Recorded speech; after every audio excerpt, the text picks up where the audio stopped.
Hi, welcome back to another episode of Rotator Cuff Expert. Today we're going to talk about what happens when you dislocate your shoulders. So when you're younger, usually you create a Bankart tear, which we're going to talk specifically about today. Or you could stretch the ligaments. You may not have the tear, but most likely younger people who have a dislocated shoulder, they will have a Bankart tear. Hill-Sachs lesion too, and we'll talk about what that is as well. As we get older, when we dislocate the shoulder, we often have a fracture. And we also maybe have a rotator cuff tear. And we'll talk about that in another episode, right? So the two pieces of this, younger people, ligamentous injury, older people, fracture, and tendon injury. Now, it's not quite that simple. It's not quite that clear. They can blend together. But in general, that's what I see in my office. See a young football player who dislocates their shoulder in practice, which I just saw not too long ago. He's at risk of having a Bankart tear. Old person falls down the stairs, dislocates the shoulder, oftentimes create a fracture as well as a rotator cuff tear. And so those are the things we have to look at differently. But today specifically, we're going to talk about a Bankart tear, what it is, and what we would do about it. If you dislocate your shoulder, you're not going to wonder if you dislocated your shoulder or not. At least it's the first time. Because when you dislocate your shoulder, and it's all the way out, not what we call perched. Perched, if you can imagine, the ball kind of gets about halfway, kind of teeters on the edge, and you move it a little bit and it goes back in. So that's not really a dislocation, that's actually more of a subluxation, right? So if it goes all the way out, it's not going back in without you going to the emergency room, getting some sedation, and then doing a maneuver to get it back in. So one, if you have a dislocated shoulder, you're gonna know you have a dislocated shoulder. If that's the case, what happens? Again, Johnny gets hit, football game, ends up like this, it hurts, the shoulder hurts, go to the ER, get an x-ray, show a dislocated shoulder. 90% of the time, it's anterior dislocation just because of the way the forces are. Anterior dislocation, they give medicine, get it back in, get an x-ray, confirm it's back in, and say, okay, go see your orthopedic surgeon. So that's where I come in. Sometimes it's one of my football players, it just happens to work that I can be there. But anyway, usually it's an ER doctor, and then they come back and see us, come back and see me, and I evaluate them. And almost always, if they're in the range of whatever, maybe 12 to 25, 30, something like that, I think, okay, there's a pretty good chance you get tore your labrum. Now, you could theoretically stretch it, so we could just get stretched and put it back in. That's rare, but it's possible. So the next step that we do is we get an MRI arthrogram.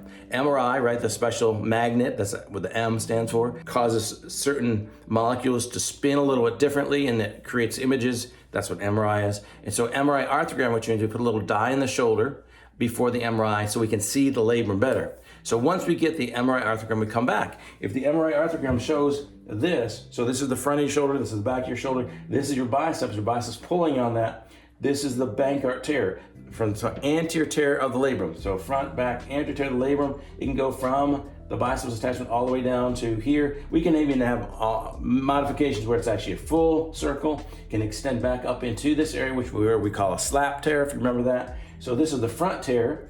And it's because this ball goes that way. And when this ball goes that way, it disrupts this ligament, the labrum, and also hits the back of the ball on the front of your shoulder. And that's what a Hill-Sachs lesion is. And so Hill-Sachs lesion, if you can imagine, we get the ball coming out and hits here. So which is the back of your shoulder, right? Because this is going forward, hits here. So we get a little dent in the back of the ball in addition to the fracture or in addition to the ligamentous injury. Now you could have a fracture here. You can have a Bankart fracture with a small glenoid fracture. That's a lot different than what we would see in fractures in older people. But anyway, you could, or the quick answer is when we have a Bankart tear in a young person, whether they're an athlete or not an athlete, this is at great risk of healing in the wrong spot and creating a recurrent dislocation potential. Recurrent dislocation is a big deal because every time that ball goes out, it gets scraped and cause arthritis and early problems in the shoulder. So we don't want to,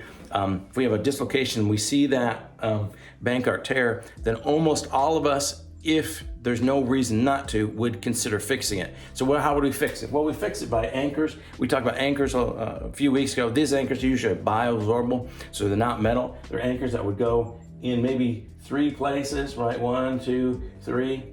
And then we do this arthroscopically through the little poke holes, and we tie this back down. There's things that we do to tie. You can use knotless or knotted or knotless anchors. It doesn't really matter. We just got to secure this, and then it heals, right? No problem. It heals, and everybody's happy and good to go. Not exactly that like that. I mean, most of the time in young people, if we do the Bankart repair, almost everybody does well. Not everybody, almost everybody does well. We make it tight and they slowly stretch it out over time.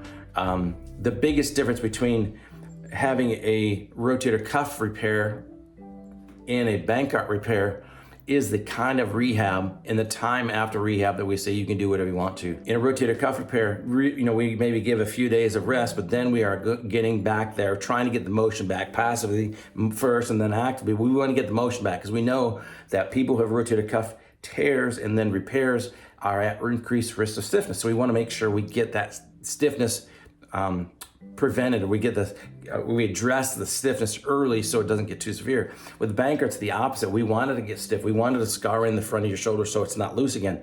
And so that's very different. And so if you have a son who is having a Bankart repair and you, the father, are having a rotator cuff repair, the rehabs look very different. The focals look similar. The surgery time and the surgeon probably looks similar, but what you do after surgery is very different. So Bankart, we are super slow down, mostly because we need this to heal.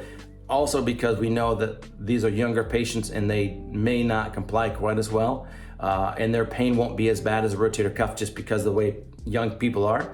And so we need to slow down Bankarts and we need to speed up rotator cuff. Anyway, Bankart repair, dislocated shoulder. Next time we'll talk about dislocated shoulder in an adult, 40s, 50s, 60s, 70s, what usually happens with that and how we treat that differently. Anyway, thank you. Please, again, like the channel. Please subscribe to the channel. Please leave comments. We appreciate you and we'll talk to you soon.